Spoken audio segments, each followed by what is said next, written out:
name is Chuck Petropoulos, and I'm your host for the Amiga Professional Tutorial Series. This one is entitled The Ultimate Amiga Guide to Video Production, Volume 2. Although all the information is suitable for the home user, it's designed specifically for professional applications. In it, I take you step by step, from installing the Super VHS Genlock inside your system to tutorials on TV Text Professional, TV Show, Broadcast Titler, and Pro Video Post, allowing you a complete system of titling and animation to be utilized in your video production studio. I've also included a 2-disc set of animations and backgrounds that I show you how to create on the tape. And if you find there's a little too much information to absorb at one time, or you become a little bored, then fast forward to Amiga TV, TV like only the Amiga can produce. The recommended system to be used for this application is an Amiga 2000 with a hard drive, preferably a minimum of 40 megabytes, 2 internal disk drives, and 3 megabytes of RAM. To help me explain the technical aspects of video production, I've enlisted the aid of my friend Carl, a professional video producer with over a decade of experience, renowned for breaking ground in the DTV field. Unfortunately, his latest attempt at cutting-edge technology has left him in rather an awkward position. But let's see if we can contact him now. Carl. Come in, Carl. Oh, I hate when that happens. Chuck, it's shift return. Thanks. Oh, what do you need today, Chuck? I need you to help me explain to these people about the technical aspects. Oh, I'm not taking them through it again. You're going to help this time. Carl, please. There's people... Come on, let's go. All right, let's go.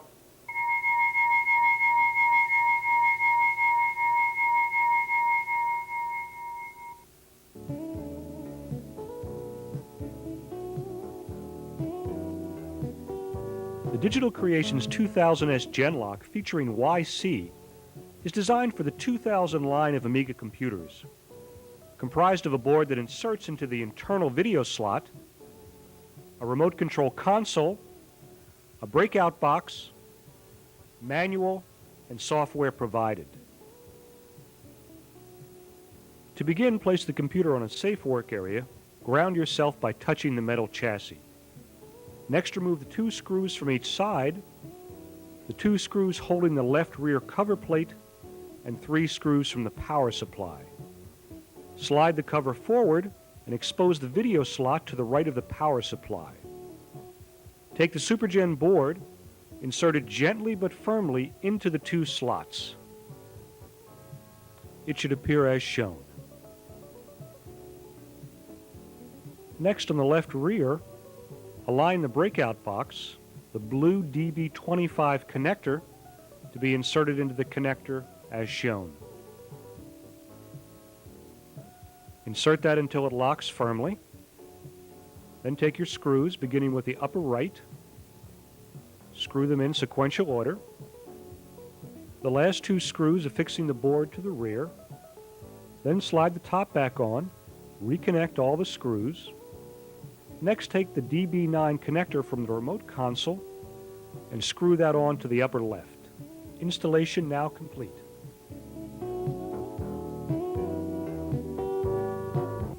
Video equipment referred to in this videotape is Super VHS.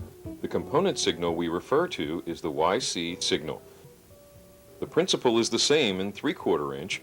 You would only need to transcode to dub 688 with the transcoder. This process will be discussed in tape 4.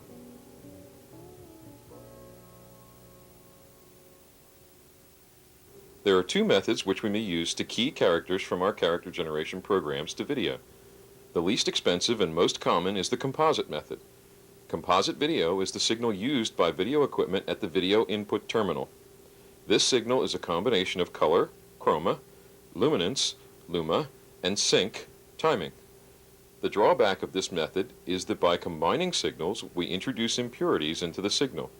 Each successive generation or copy adds more impurities to the signal. An example of what happens can easily be demonstrated with your equipment. Load the color bar screen from your SuperGen program disk. Compare the computer monitor with a video monitor. Make sure the video monitor is in the composite or video mode. Note the reds and the edges of the colors. Now flip to Component or YC mode. You should see a difference. The SuperGen Genlock we installed allows us to operate in the component or composite mode. By operating in the component mode, we can keep all of the components, chroma, luma, sync, etc., separate. By eliminating NTSC impurities, we can record a signal of higher resolution and much better color. On your Super VHS machine, this would be the YC input.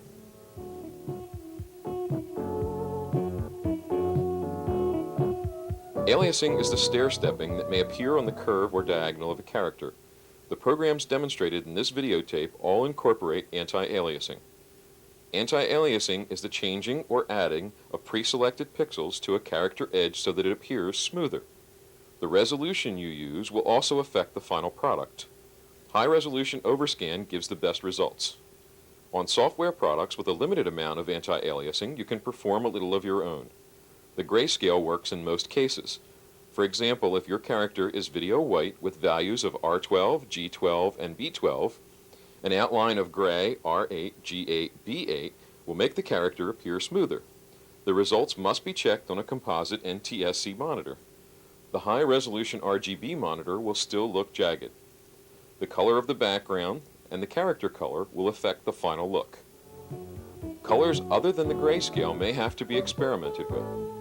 We have tried to eliminate some of the problems by choosing software products with excellent anti-aliasing.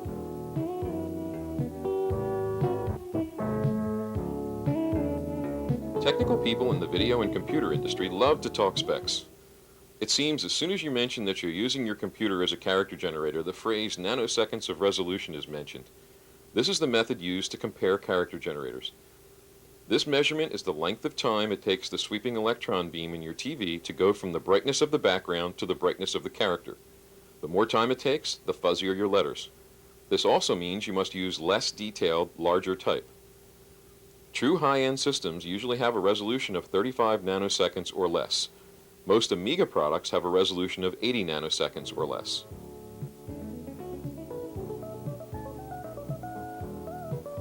There are many references to the term color zero when discussing character generation. Color zero is the color located in the zero position of the color palette. This is the color that the Genlock sees as transparent. It can be any color, as you can see. If I change color zero to another color, that color becomes transparent. Be careful when changing colors not to use color zero position on anything except the areas that you want transparent. A common mistake when black is color zero is to use that same black as the shadow color instead of copying black to another color position. In the 3 programs discussed, color zero is different in each. It is very important to understand the color zero concept because it can be very useful in production.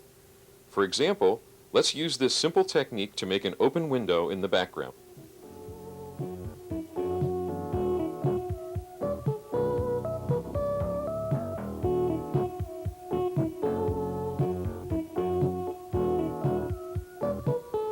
To install TVTex Professional on your hard drive, double-click the TVT Pro disk icon, click the empty drawer, move to rename empty TVT Pro, click the TVT Pro drawer, and transfer the icons from the disk window into the TVT Pro window.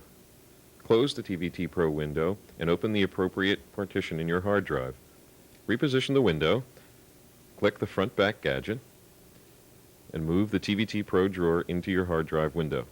This will transfer the files to your hard drive partition. The latest version features 736 by 480 severe overscan. Press the right mouse button and display the menu bar. Select text and fonts.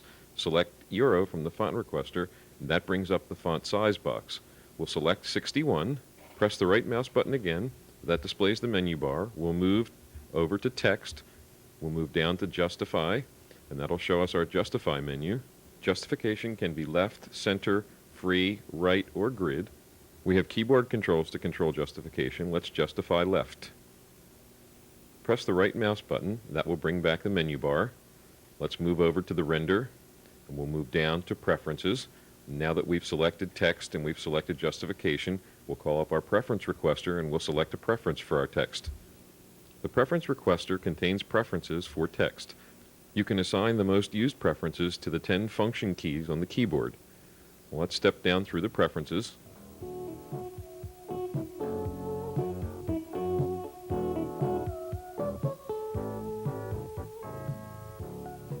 We'll select the preference assigned to the F1 key by moving to F1 and clicking the left mouse button. Click Use. Click the right mouse button. Brings the menu back. Move over to Render. Move down to Text, and that brings up the render box. In the render box, we have Cancel, which cancels the box, Clear, which clears the text, two gadgets to expand or contract the text, L, which brings the last line typed, View, which lets us view our preference, and Render, which renders the text. We'll type in some text.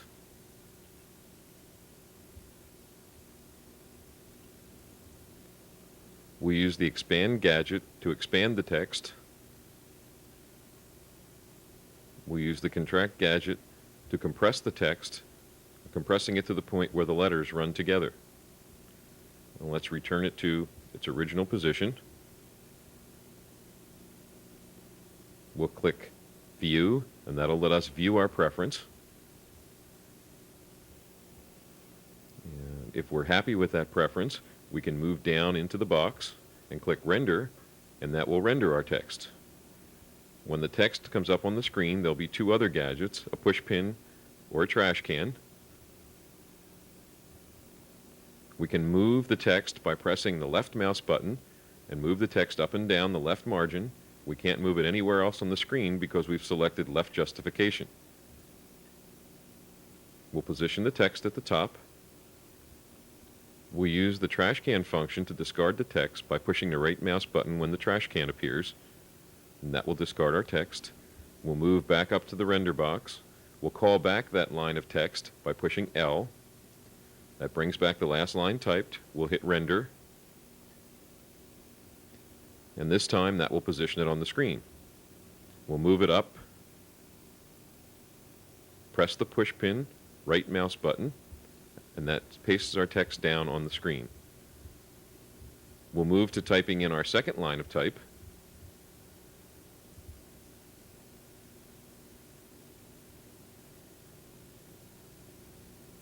We'll push Render,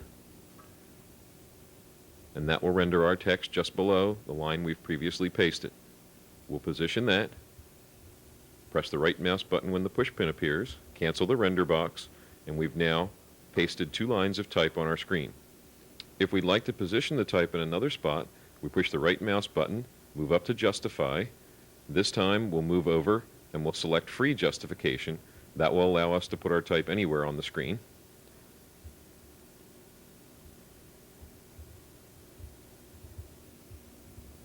Push the right mouse button, move up to the Edit box, select Cut. When the crosshairs appear, move them to the upper left of the character, drag your box over the complete line of type you want to move, release the mouse button, and reposition the type wherever you would like.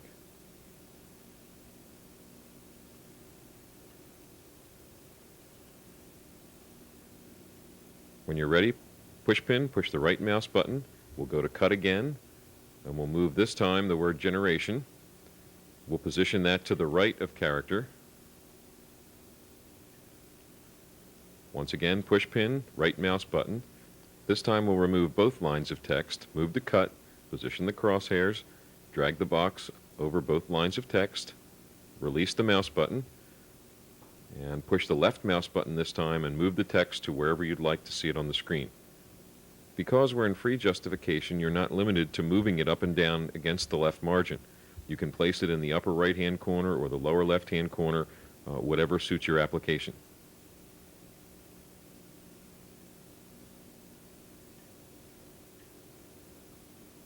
When we found our spot, we select the push pin, the right mouse button, and that pastes our text down. We remove the cursor by pressing right Amiga, period. Let's clear the screen. We'll move to the screen, flood color 0, which will bring our gray background back. And this time, we'll try to render some text with some different preferences. We'll press the right mouse button, brings the menu bar. We'll go to Render, Prefs. That'll bring up our preference requester. We'll move down through the preference requester and select a new preference, which will be gold bar. Click Use. Click Render Text, L for last line, and that will bring back generation. We'll now select View, and that will let us view our preference on the gray background so that we can see what it's going to look like before rendering. As you can see, we've got a gold bar. If we're happy, we'll click Render, and that will render the text onto the screen. Once again, in free justification, we can place the text anywhere on the screen by pushing and holding the left mouse button and moving it to where we'd like to position it. Stick it down. This time we'll go to the render preference again, and we'll find a new preference. We'll move down this time to Cast 12, which is a cast shadow. We'll click Use, click L, which brings back the last line of type, and render. That renders the text with our preference. We'll move that, position it, stick it down. We'll push the right mouse button. We'll go back to the preference requester again. This time we'll move down through the preferences and we'll select another.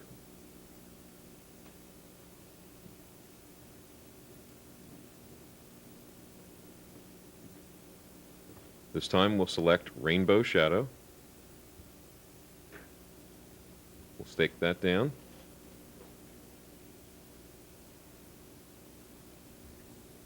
Do one more preference. Move down to Preference. Move through your preference requester. We'll pick Extruded 5. We'll click Use, and we'll render that. Holding our left mouse button, we'll position it on the screen. When the push pin comes up, we'll click the right mouse button and we'll stick it down. And that gives us 3 different preferences for the same font and same word. If we want to position all lines of type, we'll click Right Amiga X, drag our box around all the type, and position it anywhere we'd like to on the screen by holding the left mouse button. When we find our placement, we'll go to the push pin, click the right mouse button, and that will paste the text in that spot. To remove the cursor, it's Right Amiga, period.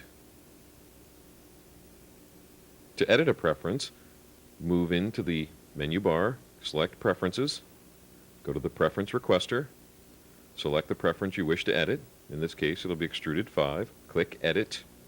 That will bring up a second box which says Use Screen or Preference Palette. We'll use the preference. That brings up the Edit Requester. As you can see, that shows us the color. It gives us a sample of the preference and tells us what kind of fill we're going to be using in the face. If we select by pushing the right mouse button the color, that brings up the color palette. From there, we can change the color of the face by selecting one of the colors in the palette. Okay.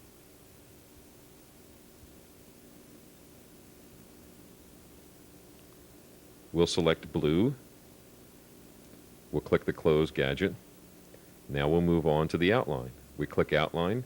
That shows us the color of our outline, the depth, and the style. We've selected Extruded, and we can see that it's extruded by the sample in the corner. This time we'll click Shadow. That gives us our shadow color. Gives us our shadow type, which is selected as transparent. We can change the depth of our shadow by clicking the up or down arrow. And the number is larger, the shadow is farther away. If it's smaller, it's closer to the object. So we'll click it to 20. Now we'll select a different type of shadow. We'll move over to Cast. We'll click Cast. We can change the direction of the light of the shadow by clicking Light, and that shows us a light bulb icon. And as we move around and click each one, we can move the direction of the light so it throws the shadow to the lower right or lower left. We'll click it in the original position, which is the right. We'll click Use. You can see that the sample now has taken our new preference and shows the shadow as a cast shadow much farther away. We're going to use that, so we'll click Use. We're going to click the right mouse button. That'll take us back to Render. We're going to render some text this time. L for the last line, and Render, which will render generation in our newly edited preference. Holding the left mouse button, we'll move that to a new position on the screen. We can see that it's a cast shadow instead of a transparent.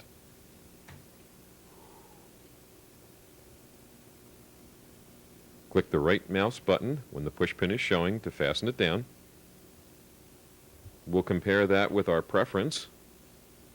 We'll edit another preference, by this time over-exaggerating the outline to 20, and that gives us a very deep letter. As you can see, the outline is over-exaggerated. Our original preference, and cast shadow. This time we'll be keying characters over live video. Let's select Render Text, type in the word Equipment. We're still in the extruded font. Render. Hold the left mouse button and position the text on the screen. Push the right mouse button with the push pin. Cancel the render box. Left Amiga period will remove the pointer. Position your graphics and background sliders to key text over your video.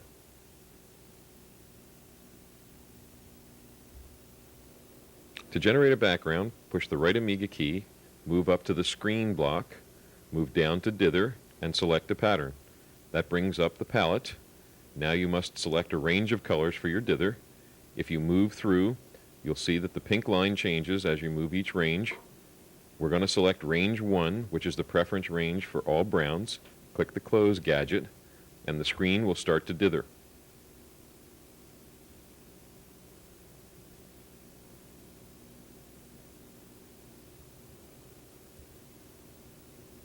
We've selected the diagonal dither. The diagonal will occur after the screen is completed.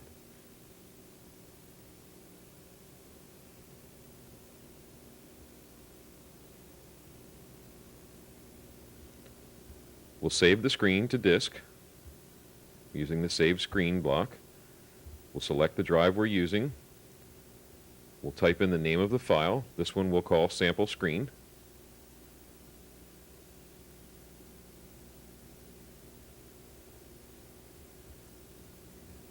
Press OK, and that will save our screen. Click the right mouse button, bring back the menu bar. We'll move over to Text and Fonts. That will bring up our font requester. We'll select a new font, Swiss. We'll select a size of 77. We'll select Render Text. That will bring our render box back. We'll type in Sample Screen.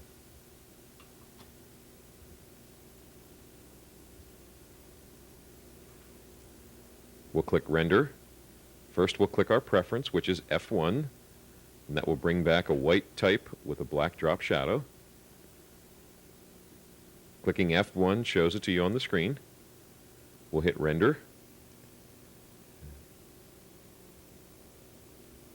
Holding the left mouse button, we'll position that in the center of the screen. We'll click the right mouse button with the push pin, and that will paste the text down. Cancel the render box. Now we'll try moving the type using the cut. Position the crosshairs, drag the box over the type, release the button, and you'll see that this time we've cut the screen also. What we need to do when we want to move type on a screen that we've created is to lock the screen. So let's flood the screen. We'll call back our sample screen file. We'll load it as is. Click OK. And our sample screen is back. We'll move up to the screen block. We'll move down this time to lock background. And we'll click that. We'll move back to render text. Hit L, render. And that will bring our text back to the screen. Holding the left mouse button, position it in the center. Right mouse button, paste it down. Cancel the box. This time, right Amiga X gets us to the cut screen. We position the box over the type, and we are now able to move the type on top of our background because we've locked our background. Paste the text down using the right mouse button and the push pin. Move up to the screen box. Select Flood with Color 0, and that should clear the screen. But when we use that, it's only going to clear the type because our background is still locked. We'll select a new preference.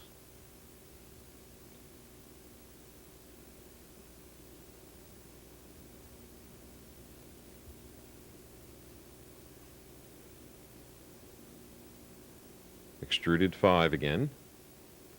We'll click Use, and this time we'll move to Render Shape. We'll go over to box. We'll position the crosshairs and we'll drag a box that looks very much like the cut box. But what will happen is we will be generating a box with the preference we've selected, which is extruded. We can now position that box anywhere on the screen by holding the left mouse button. We can fasten it down by pushing the right mouse button and the push pin.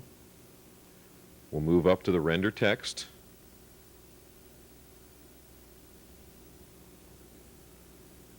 We'll render some new text, sample screen. This will also be rendered and extruded.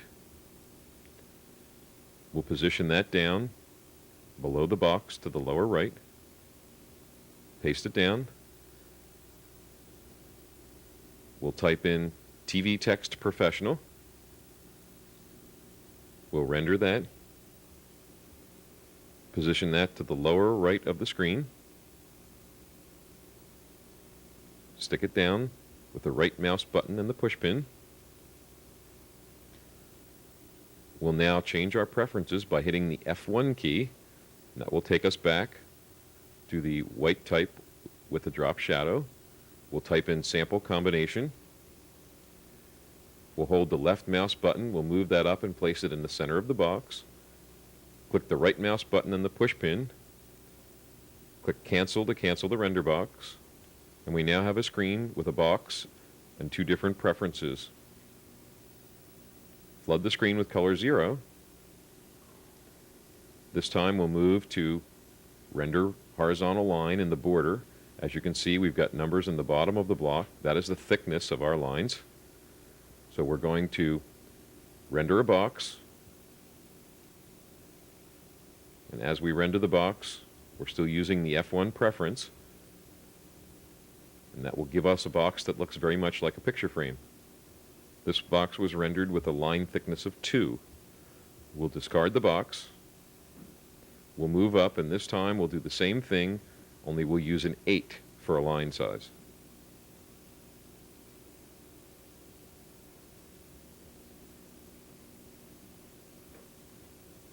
You'll see now that the line is thicker because we've used a higher number. We'll discard this, and this time we'll change the preference. We'll go to gold bar. We'll click Use. We'll once again move up to render a box in the border section.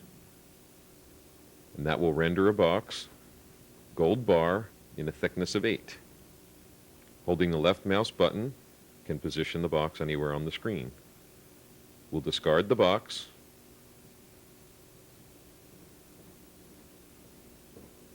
We'll move up again. This time, we'll move to horizontal line. In this program, we can generate a horizontal line with any preference we select. We've selected F1 for this one. We'll paste it down. We'll move up, and this time, we'll go to circle.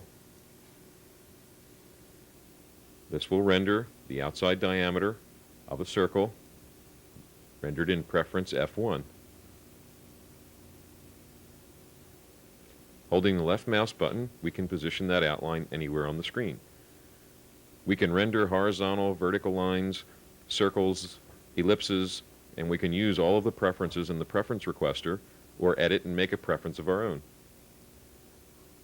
By selecting line in the render box, we can draw a line. By holding the mouse button, we can stretch that line at any angle.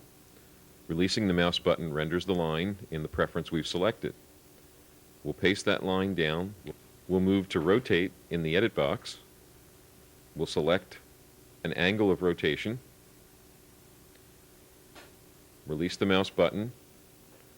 Take your crosshairs, draw a box around the object.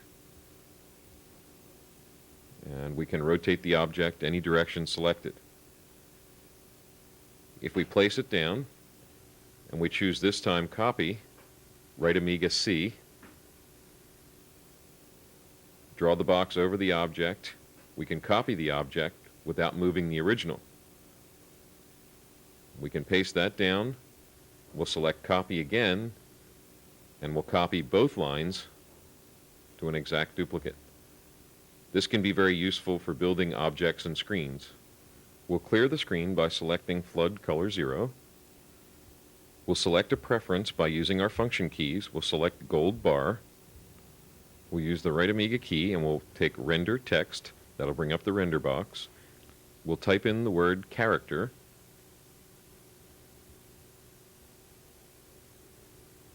Click render. That will render the text in gold bar. We'll position that on the screen using the left mouse button. Stick it down. We'll cancel the requester. We'll go to the palette selection to open. We'll move into the palette. We'll select a range of colors. By using the range, we'll select the preference range for gold bar. Click the gadget for on. Move the speed control up or down to change the speed at which the colors cycle.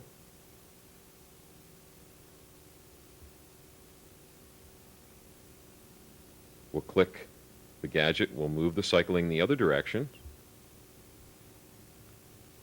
Once we've selected a speed, we'll click the exit gadget. We'll click the tab key, and that will turn our color cycling on. We'll flood the screen with 0. This time, we'll select a new preference from the preference requester. We'll render some text, and we'll demonstrate the different styles of text we can render. We can render plain, italic, border, or underline. We'll hit L. We'll render character again, this time in our new preference. We'll move it on the screen. We'll stick it down. We'll render this time italic. You see the render changes. It shows the italic. Click L and click render. That brings our last line back and renders the text this time in italic. We'll stick that down. We'll move to our render box again. This time we'll select underline. We'll type in the word character. You can see the underline in the render box. We'll click render, and that will render italic underline. We've set a color cycling range, so if we clear and cancel the render box and click the tab key, you can see that we've selected color cycling on our gold fonts.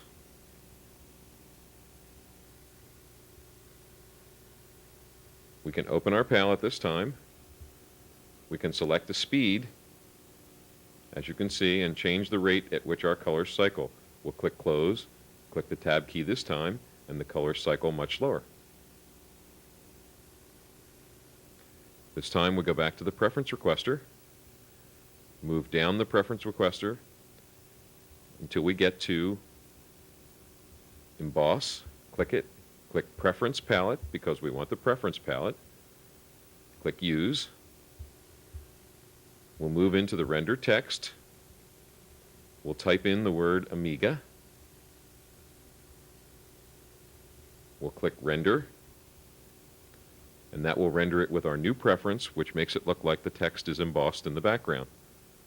Paste it down, cancel the render box. We'll move up this time and we'll select tile, position the crosshairs to the upper left, drag the box over the entire word, release the mouse button, and the program will automatically tile the background. We use the right mouse button. We'll move up to lock the background. This time we'll move over to render text.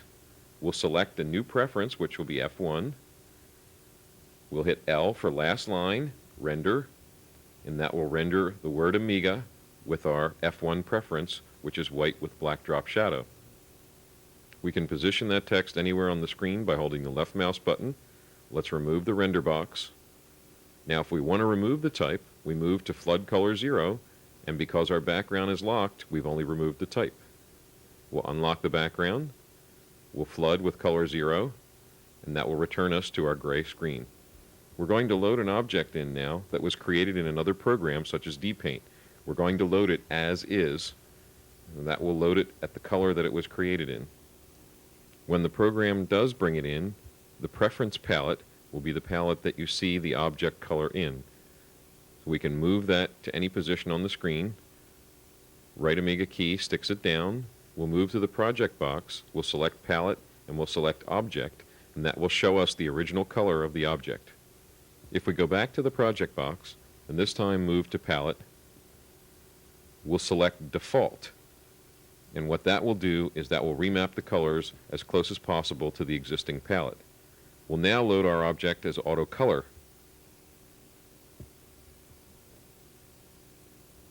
The program will remap the colors as close as possible to the preference palette. As you can see, our camera is now gray instead of green.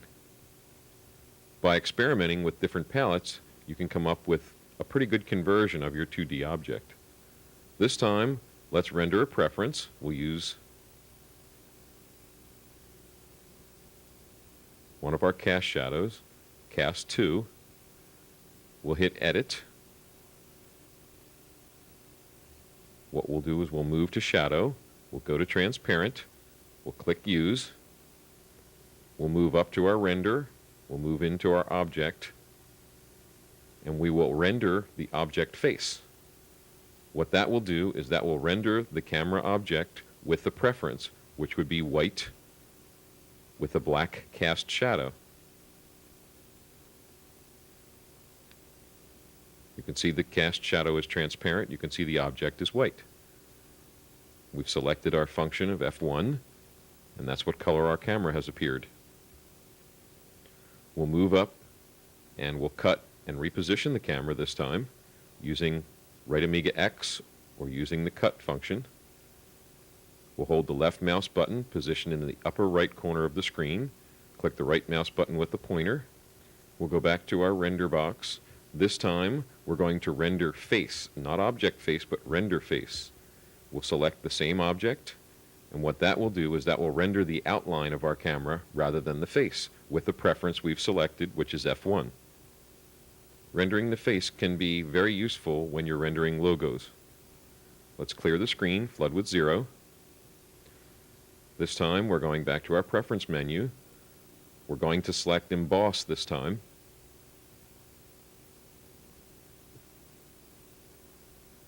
We click Emboss, we click Preference Palette, we click Use. Now we're going to render our object face. And as you can see, we've rendered the outline of the camera embossed in the background.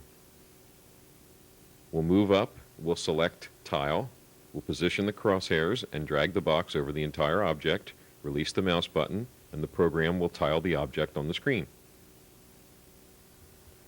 We'll flood with 0 again. This time, we'll render the object face once again, the camera once again, and that will render our embossed outline. We'll use the right key and stick it down. We'll move up this time to Wallpaper, drag the box over, and this time it will wallpaper the screen, and as you can see, the camera appears in a different position. Flood with 0. One more example is we're going to render the face, camera once again, paste it down. We're going to move up into the Edit box. We're going to select Rotate, select an angle of rotation, drag our box over our object, release the mouse button, and the program will rotate our object. This is very useful for logos or objects made in D-Paint that you want to bring into TV text to make a background. Right Amiga, pushpin, stick it down. We'll move up into our tile.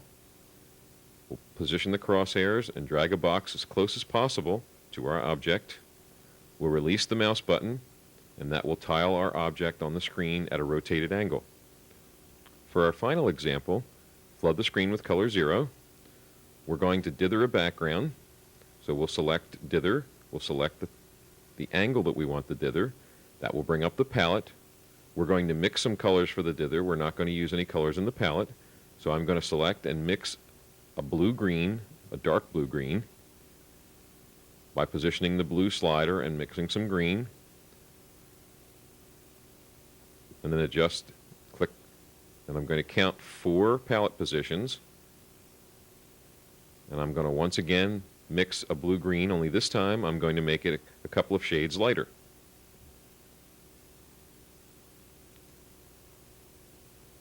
Now I'm going to pick Spread,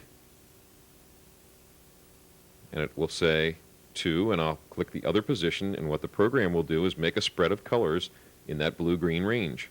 So now I'm going to click Set Range, click the color I want, and that will set the range of blue colors for dither. Click the Exit Gadget, and the program will dither the screen in a blue-green.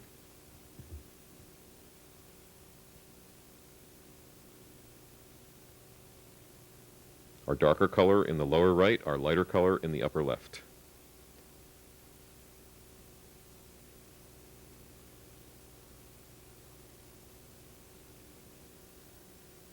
I'm going to lock our background. We're going to move up now to our preference requester. As you can see, in our preference palette, the screen is brown. It's not the blues. If we change to screen palette, that'll be the colors that we've changed in the palette. So we're going to select screen palette. We're going to select a preference, which will be cast 12. We're going to edit the preference using the screen palette, not the preference palette. We're going to select the face color of gray, not color 0, but another gray, right before the blue-green. Use, and that will give us a gray. We're going to render our object, which is the camera, and we're going to render the face so we get the detail in the face.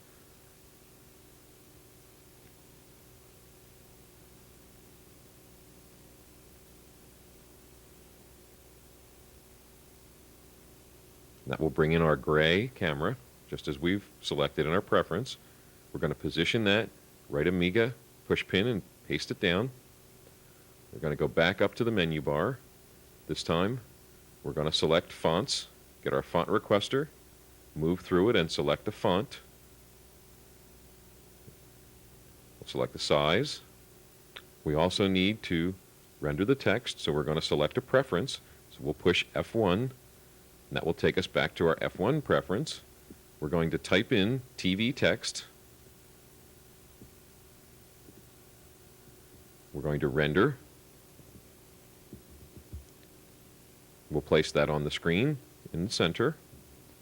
Right Amiga key, push pin, sticks it down. We're now going to render professional.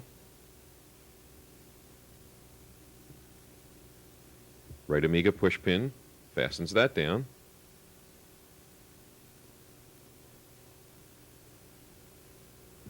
Now we're going to cancel our render box, go back to our preference requester, move down through our preferences until we find extruded 3.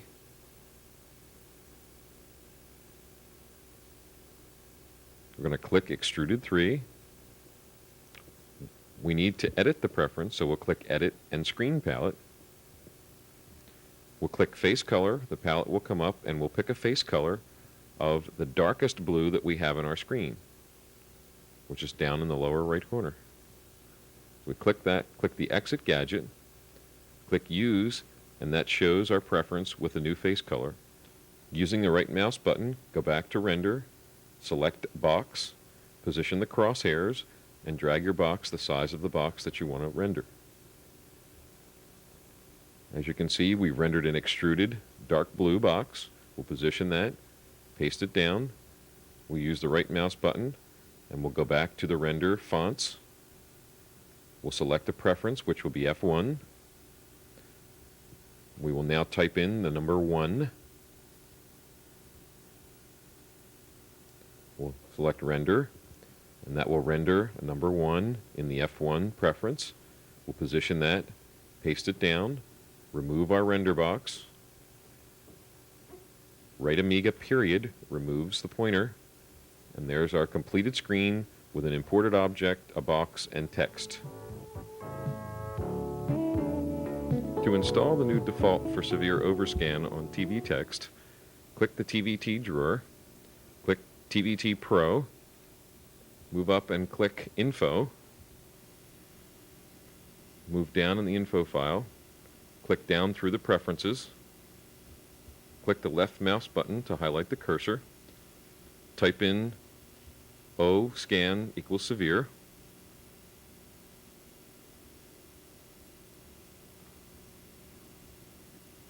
click add,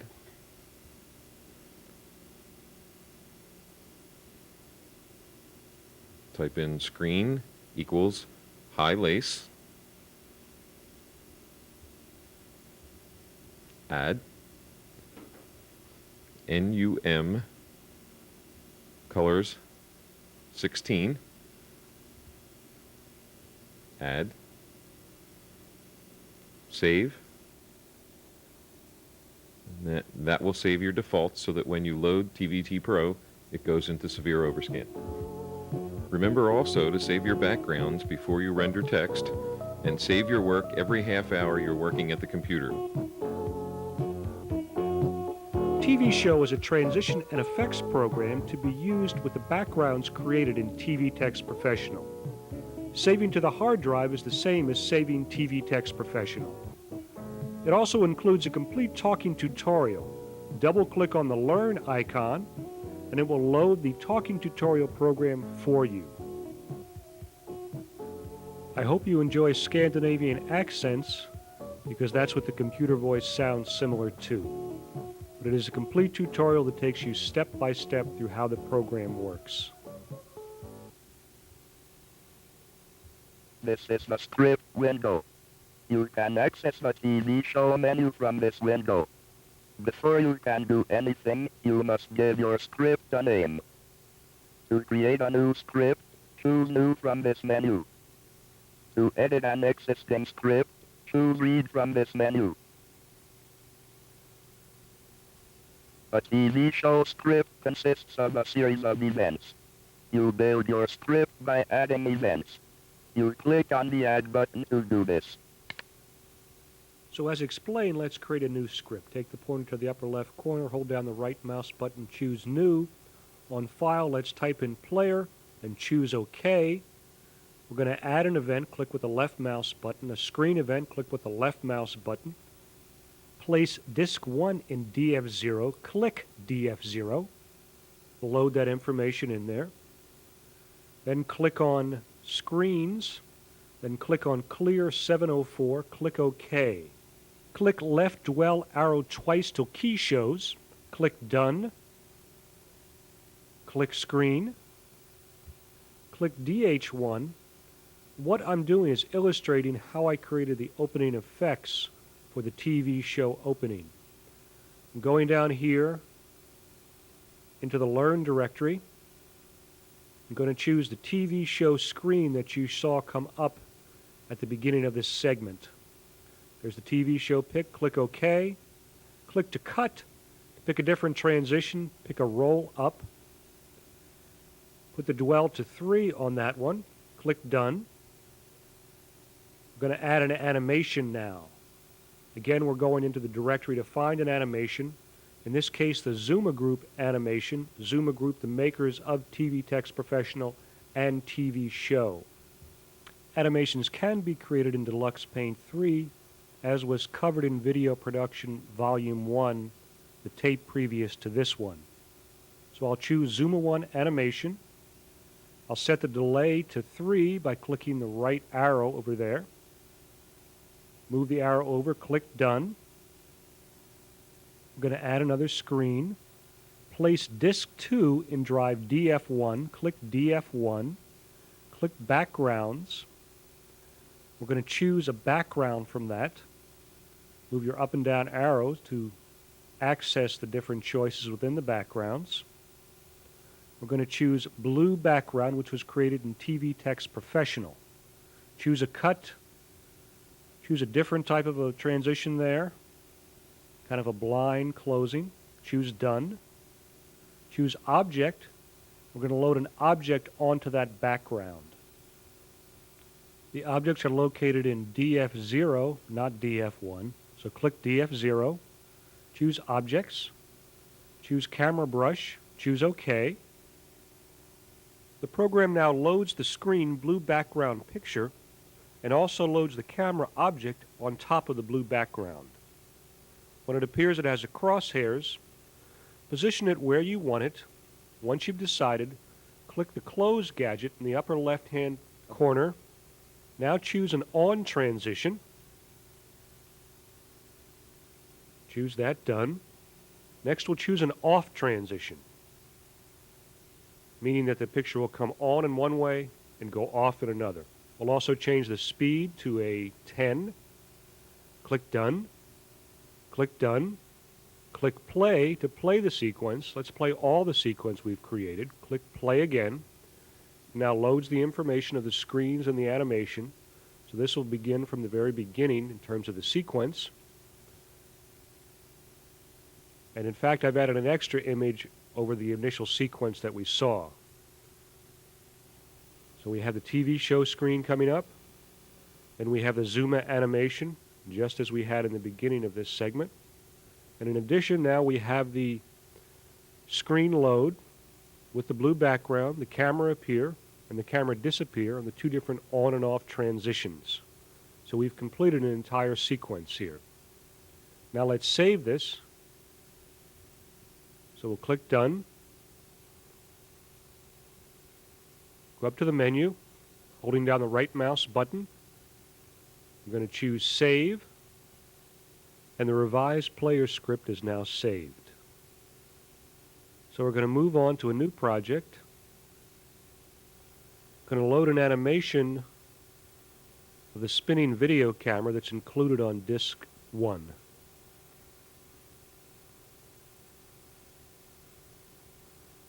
So first we're going to title this new script. We'll name this Camera. Click OK. We're going to add an animation. Put disk 1 in drive DF0. Again, go to the animation directory. Click Camera. Click OK. Next, set the delay time to 2, the delay time being the amount of time it stays on screen. Change the speed to 21. Click Done. Click Done again. Click Play. Play All. Click Play. It now loads the animation from the disk into the memory. Once loaded, it will then play the animation one time through for you. TV Show allows you to combine pictures, objects, and animations through a series of transitions. You create a script of these events and then save it. So we'll save this script. Then finally, to exit the program, hold down the right mouse button, go to Quit and Release.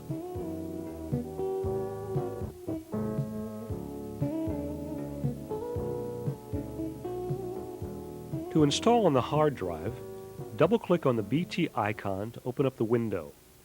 Move the pointer on top of the disk drive icon. Double-click again with the left mouse button. A window will appear that will inform you of what the process is.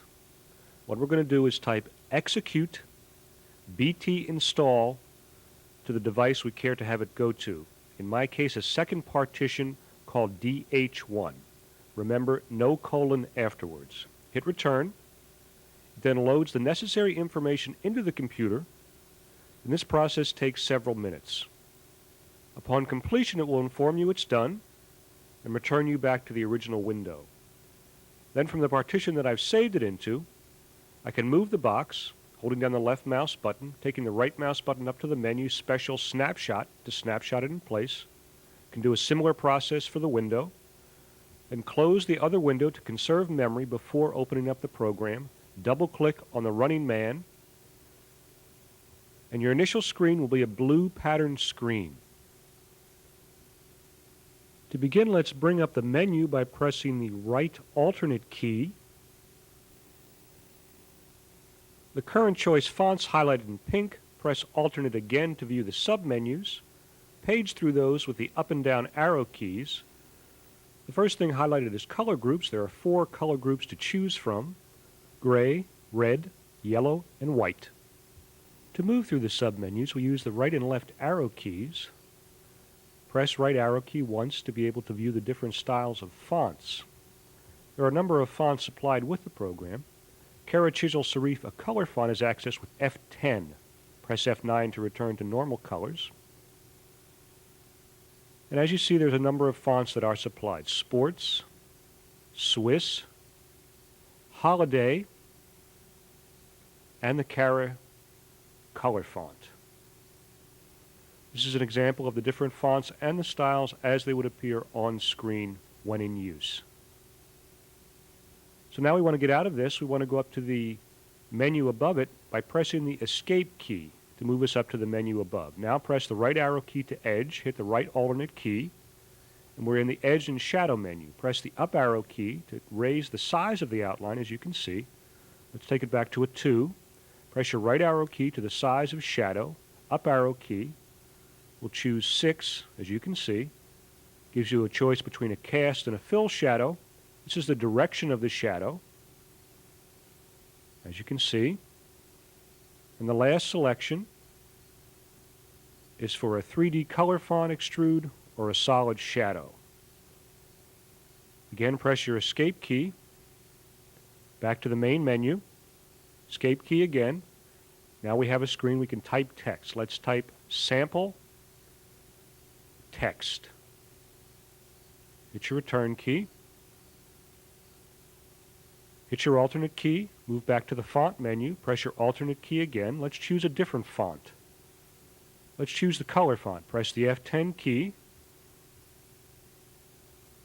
Press the Escape key. Press the Escape key again to be back to your main menu. And again, type in sample text. Has to be all capitals for color fonts. Hit your return key. Right alternate key for the main menu. Right arrow key for Edge. Hit alternate again. We'll change this to a 3D extrude on the color font. Press right Amiga key to return to main screen. And again, type sample text, and you can see the difference between the 3D solid extrude of the color font and the black outline on the one above. Press the return key, press the alternate key, get back to the menu, go to font, press the alternate key, choose a different font, Swiss 70. Type with this with the sample text. Again, hit your return key. Hit your alternate key again for the main menu. Press right arrow key to page. Press alternate. Press alternate again on effect. And we're going to choose the third effect of teletype. Press your right Amiga key. That'll bring up a blue screen. Press F4 for continuous. Now we've created 4 lines of text, and we put a teletype effect on the page. Press Escape back to menu, page highlighted, alternate to effect, right to clear text, alternate again to clear the text on the page. We're back in the main menu, back to font, alternate key, choose a different font, Holiday 46. Right Amiga key, we're going to type all capitals, introducing. Hit return. I'm going to demonstrate now how to make different color font choices. First by choosing the 4 color group settings. Go to font, color group 2 for yellow. I'm going to type low cost, then hit return. Then go through the same procedure again. Alternate key, color group 3 for red. Going to type high performance. As you can see, we call this the propaganda page typing here. Then you're going to hit return again. Alternate key, up arrow, group 4 for the gray. Type character generation. Hit return. Alternate key, choose group 1. Right arrow to palette, alternate key. F10 key to go down your choices to 9, right Amiga key, then type in and effects. This allows you to choose from the reserved palettes to alter the font face color. To illustrate others, return to the palette menu, press F10 for the choice, as you can see in the upper left. It's at 8, down for 7, 6, 5, let's choose 4. Right Amiga key to return to the text screen. Type in plus much more. The next one we're going to illustrate to change the colors is to actually change the red, green, and blue values of the color itself. So again, return to the font, return to the palette, and the pink highlights whatever is current. Arrow that down, till you get to face, which is your font color. Displayed below it, the red, green, and blue values of that color, controlled by the function keys, the current value to the right. So by altering the F1, F2, or F3 key, I can change the settings as shown. I've chosen a color. I'm going to type that on screen now.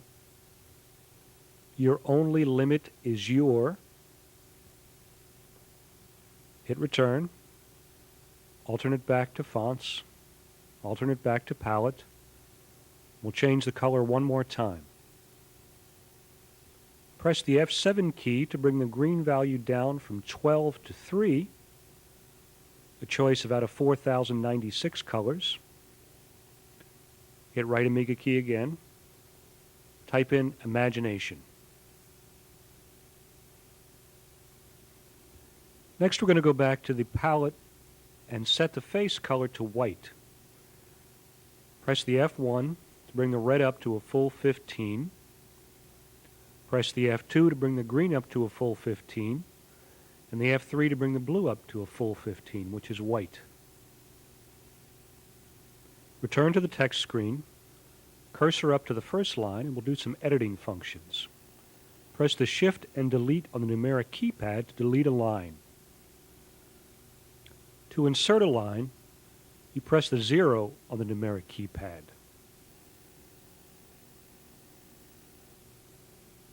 The top line has not been fully removed. Press the Help key to refresh the screen to restore it to the original screen. If you perform an operation and it does not look correct, always press the Help first. Next, let's retype introducing on the top line. And next, we're going to see how to justify the line, left, center, and right. So press your alternate key to bring up the main menu, over to line, over to left, press the up key that has now centered it. Again, you see we're going to require the Help key to restore that back to the original screen. So we'll press the Help key, and that's back correct. Move the cursor down one line. It can be controlled directly from the keyboard. Control-C will justify center line also. Control-L will left justify, and Control-R will right justify. Let's complete the page by centering and effects with Control-C. We've now created a page of text. Let's create a new page. Go back to Menu, choose Line, press Shift and the number 3 page down key to create a new page. As you press it, it creates a new page in addition, 3, 4, 5. To go back down, press the number 9 page up key, goes down to 4, 3, and back to 2 for our new page. Let's create some text on here. Let's first change the font size. Back up to font. Let's choose Holiday 70 for a larger font. Back to text screen. Cursor down. We'll type your Amiga. Hit return. Control-C to center. Next, we'll vary the baseline of the text, lowering it by holding the Shift and the down arrow key to position it differently on the screen. Type NU to complete the second page of text. Then press the 3 page down key to go to page 3. Let's put a color font on this time. Hit F10 to make the color font active. Over to Edge. Let's lower the size down to 2 and put an extrude on that, a 3D color extrude. Then in addition to point something else out, let's go back to outline. That way we're putting a black outline on top of the extrude to give it a more extreme effect as we title. So we'll move that down and we'll type sample text. Hit return, return again. Choose Holiday 70 for this sample to be typed. Return again. Choose Swiss 46 for this example, and again type sample. And now we'll see how to take the font attributes from one line to another. Cursor up to the line you want. Press left alternate left Amiga key, and the attributes are copied to the current line.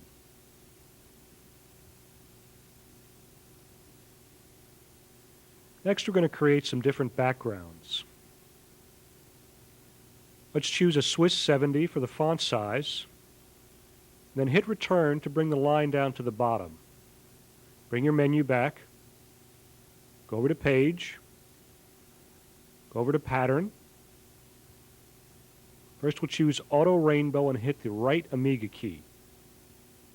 Hit the Escape, and as you can see you have a full rainbow patterned background created. Let's clear the text on this. Let's choose a Swiss 46 for the font size. Again, return all the way down the screen to set the lines as it describes in the pattern for the page. Go back to Pattern. This time we'll choose Center Bars. We'll go down to Palette, and we'll create a spread of colors, being colors 2 through 7. Cursor down to the 7. We're going to set the red, green, and blue values of that to the red to 5. Leave green at 1 and set the blue to 5 also. Again, press right Amiga key. We've created that spread of colors in that patterning. Again, clear the text. Let's do another one. This time we'll do a full spread. Back to Palette. And through the F10 choices, choose 12, a blue spread. Press right Amiga key. And there's our full spread blue. Let's add some lines to this. Choose Line, choose Pattern. Let's choose a lit cylinder for this. Let's go over to the top and bring the top down to about 33. Hit the right Amiga key. Enters that for you. Now let's bring the line down to the bottom. Again, alternated pattern. Let's set this pattern to lit cylinder also. So move back to that. Choose lit cylinder. Again, right Amiga. Escape out of that. Now we have a background we've created, and we're going to save it as an IFF file, meaning it can be loaded into any of the programs that we've been using. So again, alternate to main menu, over to File. We're going to choose Save IFF. Now in drive DF0, I have a formatted blank disk. I'm going to name this Blue 12 line, hit Return. Now saves it to that disk. Next, we're going to put some text on here. Type in Video Visions. I'm going to go down a couple lines and put Presents.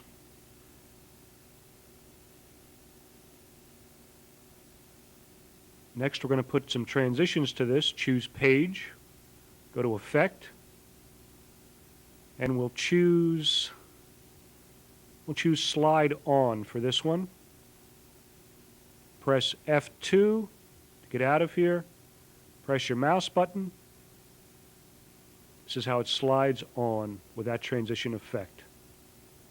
Let's change the speed on that. Go back to Page, go back to Effect, set 5, press F2, press mouse button. As you see, it's much faster. Finally, let's alter the hold time, third category there.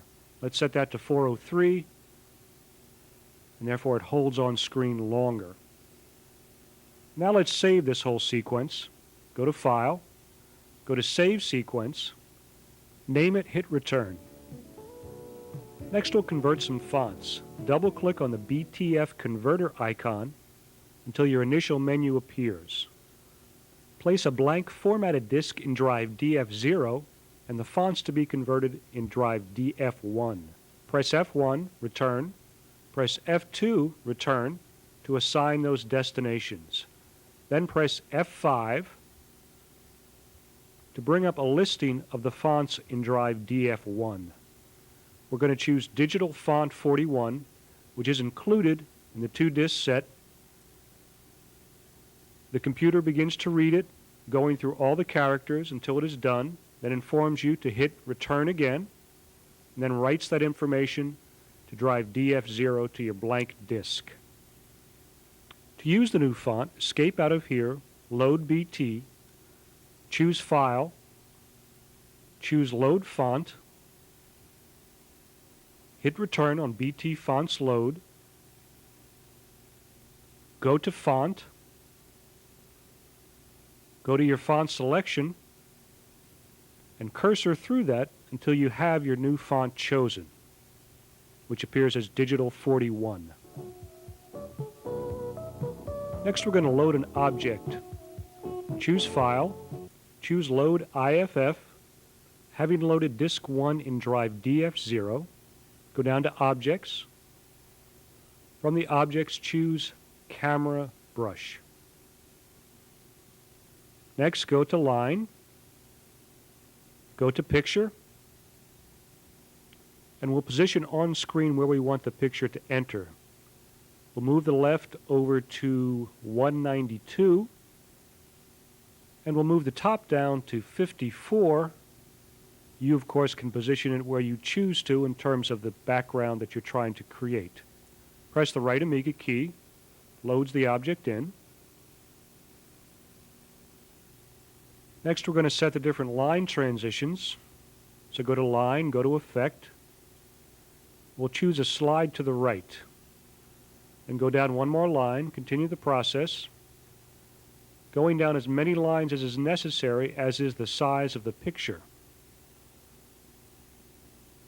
You could actually vary each effect on each line, but I want one smooth effect of sliding to the right, so I'm keeping the same effect on each line that I've chosen. So we'll finish up the process here, finishing up the last line. Then what I'm going to do next is add a line of text. So we'll go back to Main Menu, when I've decided where the line should go. Back to Font. Choose Holiday 70. Go to Palette, so we can get the proper color on there. Go back to my favorite, number 12, on the F10. I'm going to edge that also. Take it back to color group 2 to give me the blue. Corresponds with the 12. Then go to Edge. Set the outline to 2. Set the shadow to 6.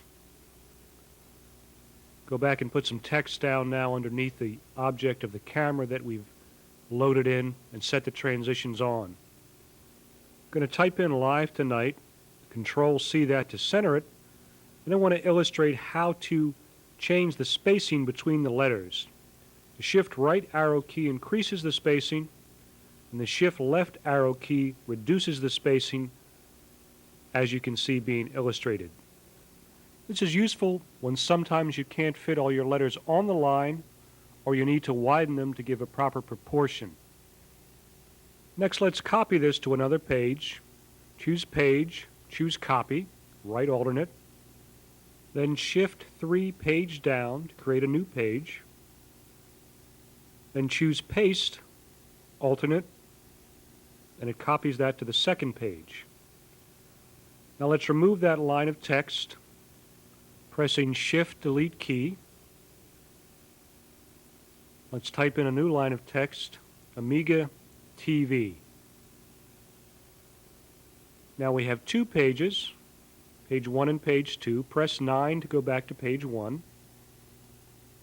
Press Escape to clear screen, and we'll choose one of the sequence keys to run our sequence. F1 is to preview from current page, F2 plays entire sequence, F3 is manual play, and F4 is loop play. We'll choose F3, press the mouse button. It allows us to see the transitions between the two screens. Let's vary that a little bit. Let's change the transition on the Live Tonight. Go to Line, go to Effect, and have that slide on in a reverse direction. Let's view that. Press F3, press the mouse button, and there you have it. Pressing F5 removes the cursor from on screen.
Let's begin by saving Pro Video Post to the hard drive.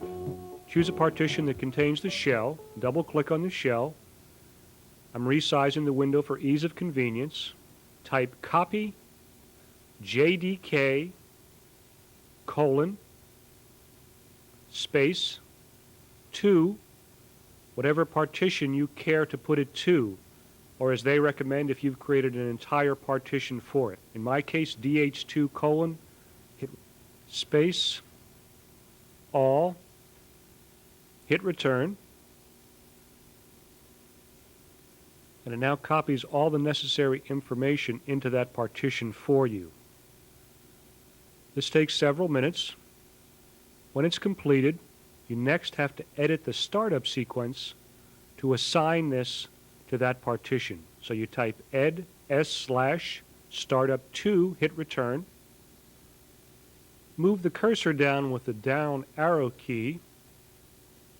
A convenient place would be to place it under the make directory RAM, hit return. Push the up arrow key, then type in assign space JDK colon space DH2 colon, which is my device. Press escape X and then return to write the information to the file. Then to begin the program, you open up the partition, then double-click on Pro Video Post. When the screen comes up, enter your serial number. It loads all the fonts in for you and all the correct information. Sheriff Systems Pro Video Post. And tells you who it is. So first we're going to press the F1 key to set the line size. Menus appear along the bottom. We have 4 sizes to choose from in the line. Let's choose the 80 size. Press the P key, which then puts every line on the page in 80 size. Next, press F2 to choose the font attributes. Let's choose 64 size on that. Press return. Then we have the color choice and the type of fonts. There are 4 fonts included with the package. Up and down arrow keys moving me through that. We'll select that style, hit return, and now type sample text on the screen. So we're typing a 64 size font onto an 80 size line that we've chosen. Now hit F3. We'll make that italicized. Choose on. Italics given the slanted appearance to the text. Now let's clear that line of text. Press F5. Move that over to clear line, text, hit return. Next we'll change the screen color. Press Shift F7 for palette, choose modify, move it all the way to the left. Color 0 is always your background color. R, B, and G stand for the red, blue, and green settings. Press the R till it's 5, press the B till it's 5, and press the G till it's 5 to give us that gray setting. A reminder, color 0 is always transparent video regardless of its color. I've set the background to gray to illustrate the shadowing and edging effects. First, take the italics off, then press F8 for shadow edge. I'm going to choose a shadow color, choose the black. There are 8 fill and 8 cast shadows available. We're going to choose fill 2 for this example. Then we'll choose a size with a Shift plus, take that up to 6. Then press E for the edging.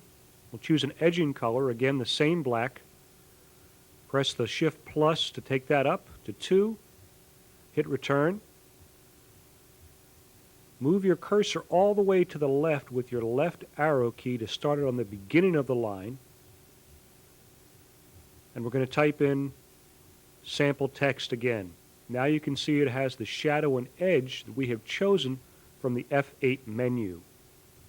Hit return. Next we'll type on screen the 4 different font styles to illustrate them to you. We'll choose that font style. Again, type sample text. Hit return. F2 key, choose the next style, hit return, again type sample text, then we'll choose the last style, again F2, 64, choose the last style, type in sample text. We'll then move the cursor to the top line, press F8 and press P to apply the shadowing to everything on the page, every line being the same attribute. Press F6 to justify the line, choose Page Center. That will center all the lines on the page. Next, cursor down to the bottom line.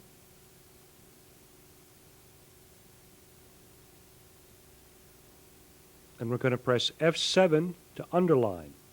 Choose your underline color, in this case white. And again, we'll type in sample text, hit return.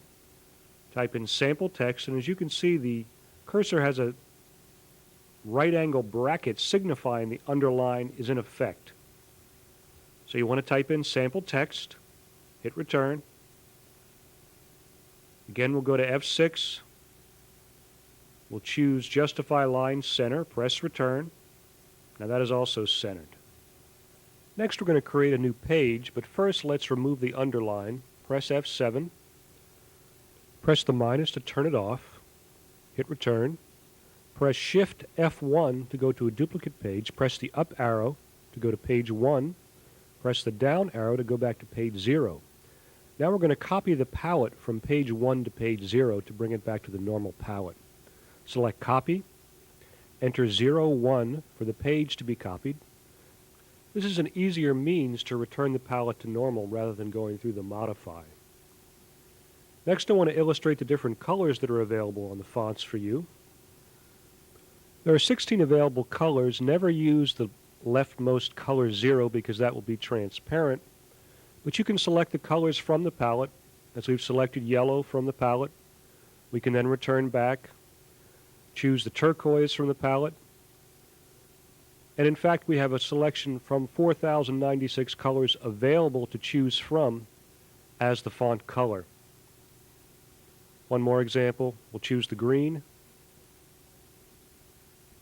Then next I want to illustrate the 2-color and 4-color font availability. Press Shift F2, go to Multi, choose 2-color, move over to your first color. Pressing the up arrow key chooses that as the first color. Move to the next color, press the down arrow key as your second choice, press the minus key to turn on, and there are 7 available styles included with the 2-color font selection, as you can see.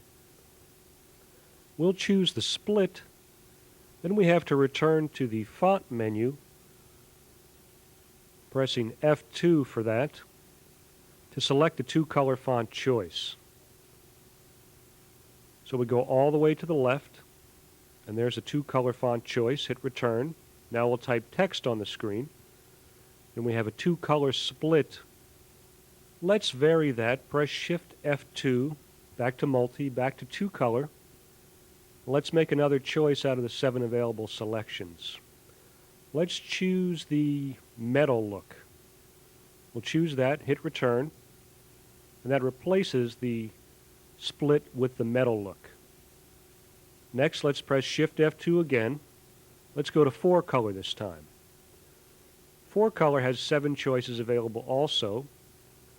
As you move through them, you can see the available types. And the colors that are utilized in this are colors 12 through 15 on the palette.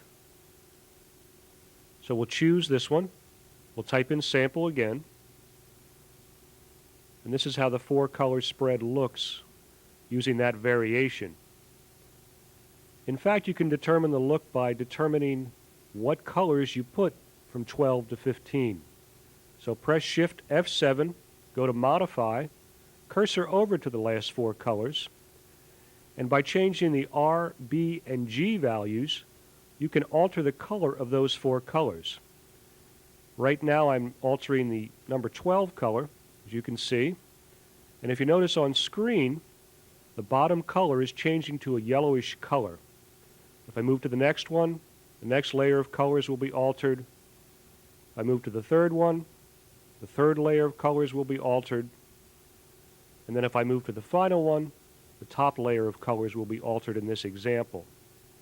By setting certain colors in certain ranges, you can achieve some very interesting and some very dynamic effects with the 4-color font.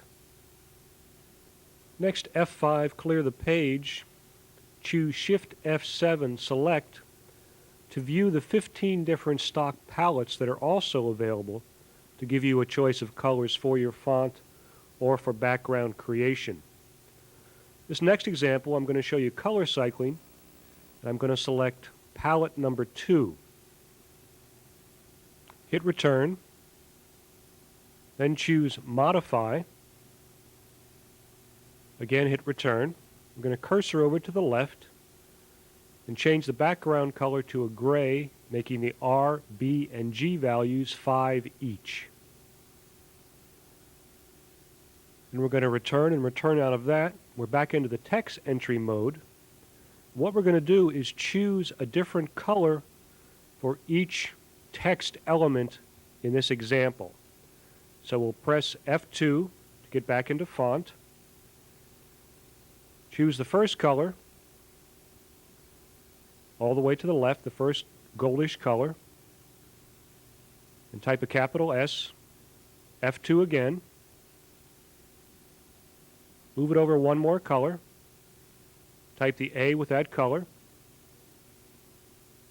Continue the process. F2. Choose the next color. So we're going to type SAMPLE, choosing 6 consecutive colors from the palette 2 choice. We complete this process, doing the L, and then doing the E. By choosing different palettes, you can achieve, again, different effects. So we've completed this now with the sample. Next, we're going to go to F8, Shadow Color. Choose the shadow color of black. Choose a fill of 2. Make it a size of 6. Press E for edge. Move the edge color over to the black. Press that up to size 2.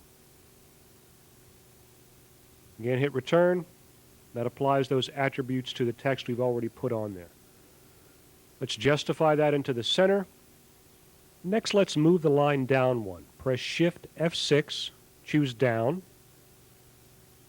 Go to double arrows to secure it there. You've moved it down one line. Press Shift F10 to set the color cycle. Go to Set, make this the first set. Choose the first color, press the up arrow to select that. Then cursor over to the last color in the color cycle and press the down arrow key to select that. By pressing the Shift key, we set the speed. There you see it cycling through now. We've not extended it long enough to include all the colors. So move it over one more, press the down arrow. Now it cycles through all the colors in that speed. Also, let's italicize that, F3. Now you have a color-cycled example of text. Next, we'll learn about the quick background feature. First, choose Shift F7 for palette, choose Modify, move over to the 9th color. We're going to alter this color and the 10th color after that to create 2 colors to be utilized for a 2-color font that we're going to use.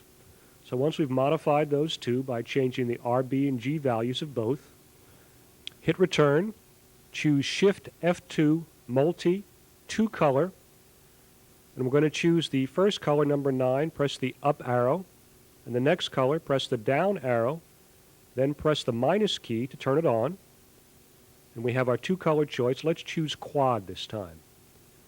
Now we're going to choose a font size to the left for the 2-color font. We're going to type in Video. We're going to F3 that to italicize it. Then we're going to press Shift F4 for the quick background feature. Choose Create.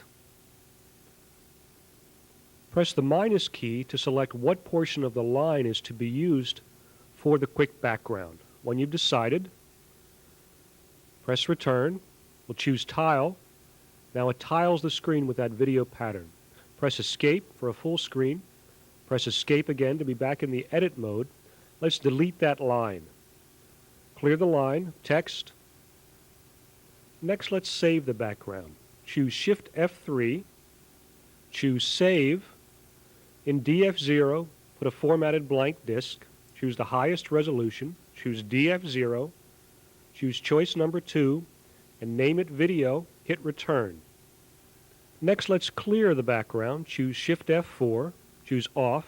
That clears the background. Next, I'm going to demonstrate the grid line attribute. You press F9 for that to bring it up. First, press the minus key to choose a type, then choose a color white. Press the up arrow and the down arrow to secure it on a full line. There are 5 grid types: horizontal, vertical, square, right diagonal, and left diagonal. In addition, there are 16 grid pattern sizes, attributing different thicknesses to the grid pattern itself, as demonstrated as we now arrow through those. So when you've come upon a choice, hit return. Next, we'll type some text up there. Type today only. When we've completed that, we're going to center justify that by pressing F6, choosing line center. Hit return. Hit F9 again. Hit P to extend the pattern all the way down the page. To remove the pattern, hit F9 again. Press Shift arrow up, Shift arrow down to remove the color. Hit P again, and it's clear. Next, let's go to F10 line background. Choose a background color. Press the up and down arrow keys to signify a full line. Press return. Again, let's choose a different color. Up and down arrow key, hit return. We can also have a partial line. Move it down 1. Pressing the minus key moves in the size of the line. You can also make it a 2 color. Press the white the up, the yellow the bottom. Hit return. To remove it, choose the leftmost color. Press up and down. Hit return. Next, we'll manipulate pictures. Choose Shift F3. Choose Load. Choose List. In DF0, put Disk 2. Choose Backgrounds. Choose Marble. Then choose Get. Then choose Current Picture Palette. Then we want to choose Manip from the manipulation option. We're going to size this. Choose Size. We're going to choose both the vertical and horizontal. We're going to reduce it down to 1/4 of the size. Then you can position it where you want it to be on screen. When you find what you want, hit return. Now we're going to reset and do another example. This time we're going to do an angle. We're going to do a rotate. We're going to rotate it 45 degrees clockwise, and that has rotated that as such. Again, reset for another example. This time we're going to angle the background. Then we're going to tilt it after we choose angle. We're going to choose the first setting. Then we're going to choose the size of 12. Goes through the manipulation for us. It's very fast and excellent in terms of manipulation of the backgrounds. And what we see now is the background tilted backward as such. We're going to add this picture. Choose the Add Pic. Press Return. It adds it to your picture list. Next, we're going to take the solid background again. We're going to put some text on it, typing in Pro Video Post. Then we're going to center that text. What I'm doing now is illustrating how I created this series of opening screens for the Pro Video Post segment. We're going to center that. Then we're going to save that as an IFF file. Shift F3 for picture options. Choose Save. Choose highest resolution. Again, in drive DF0, a blank formatted disk to save it onto. Choose entry number 2. We'll name this Marble PVP. hit return. That then saves that to the blank in drive DF0. Next we're going to create this into a walled background. Choose Manip, choose Wall, choose 4 times, choose 4 times again for both horizontal and vertical. It then manipulates the image into a walled image with 16 different screens showing. We're going to add this pic, so we have that picture available also. Now we're going to get the walled background picture to place behind the Pro Video Post text. We choose Picture Manipulation 1, hit return, and as you see now the Pro Video Post text has that walled background behind it. So let's save this image as MPVP1. Next let's clear the text off this and then save the walled image as MPVP2. We therefore have all our screens saved. Now let's clear all the pictures. We're ready to start and create a sequence. First let's load all the pictures that we've saved on that blank disk. Put it in DF0. It lists all the images we've saved there. Marble being the first screen. So we load that in. Then we get that.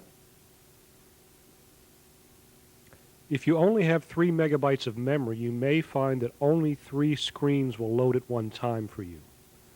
So we chose the marble screen, choose the picture palette, choose Shift F1, go to page 1. We're going to load the next image into that. Choose Marvel PVP, the Pro Video Post on that, get that, and we'll choose the picture palette from that also. Now we have 2 screens loaded in on the first 2 pages. Again, Shift F1 to go to page 2. We're going to load the next image into there. Same sequence as before. And we're going to go to page 3 and load the final image onto there. And we'll go back to page 0. We'll press Shift F8 to choose what transition to go with this page. Being the first page, we'll accept the default transition. Now we're going to Shift F1, go to page 1, Shift F8, and choose a transition for this. We're going to choose 94, which is page peel up, which happens to be one of my favorite. And we're going to set the speed by pressing the S to 3 and the D for the dwell time at 3.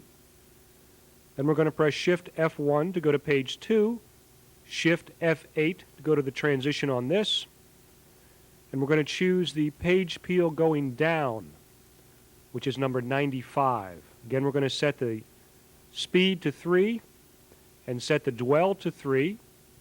Then we're going to press Shift F1 again to go to the next page.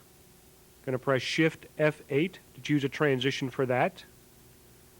This one we're going to choose the page peel going up again. Again, setting the speed and the dwell to a 3 setting. Next, we'll go back to page 0, pressing the down arrow key until we get to page 0.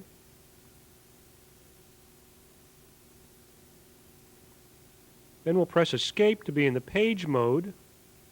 And by utilizing the mouse, pressing the right mouse button to move forward or the left to move in reverse, we can go through the effects. As I click the right mouse button, each effect on the page is utilized. Right mouse button again. Next, let's save the sequence. Choose Shift F5, choose Save, choose List. We'll put this on DF0 with the images, move it down to entry number 6, and we'll name it Script. Digital video effects is one of the powerful additions of Pro Video Post. In page mode, press Ctrl-A. You'll receive an auditory confirmation. Press M for menu. You can then go through the selection of the different DVE effects as you see. There are altogether 83 different digital video effects offering very professional attributes to this program. You can in fact load any image, whether it be from TV Text Professional or Broadcast Titler, to achieve these DVE effects. So I'll choose number 1, Zoom Out Top Center. And I'll accept the speed as 8, which is the first setting. It informs you when it is completed. By hitting the return key, you can see what the effect looks like. This is too fast. Let's go back and set the speed again. Hit Control A, hit the M. We'll change the speed to 64.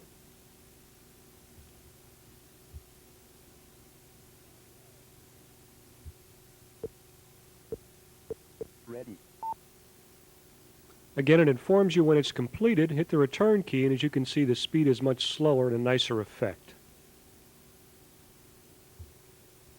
Let's try a different effect. Again, press Control A.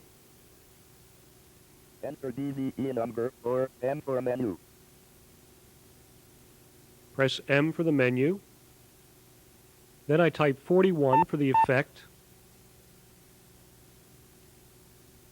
And I type 1 for the speed. And it then renders the manipulation for me, Stand by. providing auditory cues that increase in speed as it is completed. Ready. Again, hit return. Again, this is too fast. Hit Control A. Enter DVE number or M for menu. Enter option 41. Number. This time I'm going to enter 2 for the speed. Stand by. Ready. Hit return. A much better speed. Experiment with different effects to achieve your own creative results. For page functions, be sure the cursor is on the top line, and to exit the program, press Control Q.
top story tonight concerns the announcement of a new political candidate for president.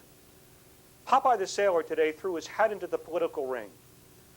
When asked concerning his seeming lack of political experience, Popeye replied, "I am what I am, and that's all that I am.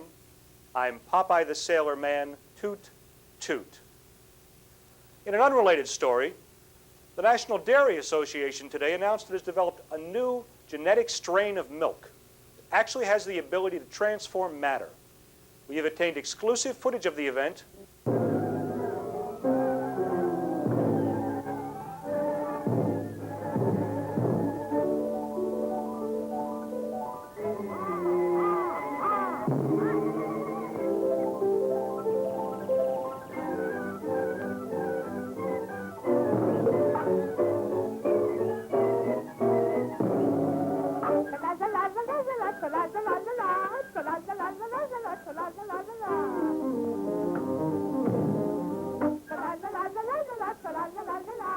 Investigation into the matter continues.